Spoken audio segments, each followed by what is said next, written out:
அதை என்ன என்று தெரியல. அந்த பொண்டாட்டியே போட்டோ எடுத்து ஃபேஸ்புக்கில் போடுற கொஞ்சம் பேர் இருக்காங்க. நாங்கள் நோரெலியாவுக்கு போன ஒரு ஃபோட்டோ, நாங்கள் கட்டாருக்கு போன ஒரு ஃபோட்டோ, நாங்கள் கொழும்புக்கு வந்த ஒரு ஃபோட்டோ, இது ஃபோட்டோ பொண்டாட்டிய ஃபோட்டோ. ஒரு சிலர் பொண்டாட்டியோட 2 ஃபோட்டோ எடுத்துவிட்டு அந்த முகத்துக்கு மட்டும் ஒரு ஹார்ட்டை போட்டு மறைச்சிட்டாங்க. மற்றதெல்லாம் தெரியுதுடா தங்கம். அவங்களுக்கு தெரியாதாக்கும் ஒரு சாஃப்ட்வேர் இருக்கு, மறைச்சத்தை வெளிச்சாக்கி எடுக்கலாமண்டு.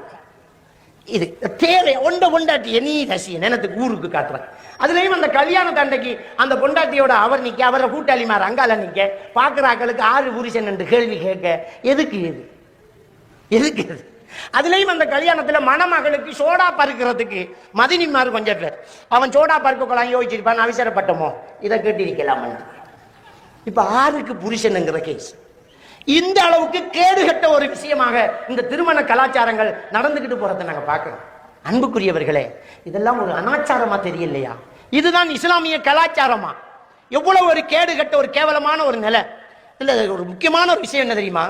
இந்த புருஷன் ரசிக்கிறதுக்கு முன்ன கமராமே நல்லா ஜூம் பண்ணி ரசிச்சிருவான். மேடம் கொஞ்சம் திரும்பி நில்லுங்க, சரியா தெரியல, கொஞ்சம் கையை கொஞ்சம் இப்படி கிளப்புங்கம்பா, அப்பான் ஜூம் பண்ணலாம்,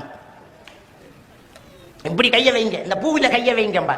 அவனுக்கு தேவைப்பட்ட சோதனை எல்லாம் அவளை வச்சு அவன் போன்ல அழகா ஜூம் பண்ணி கமராவில் போட்டோ எடுத்து இந்த ஆஜியாருக்கு ஒன்றும் தெரியா, இருக்க வயசுமா அனிருக்கா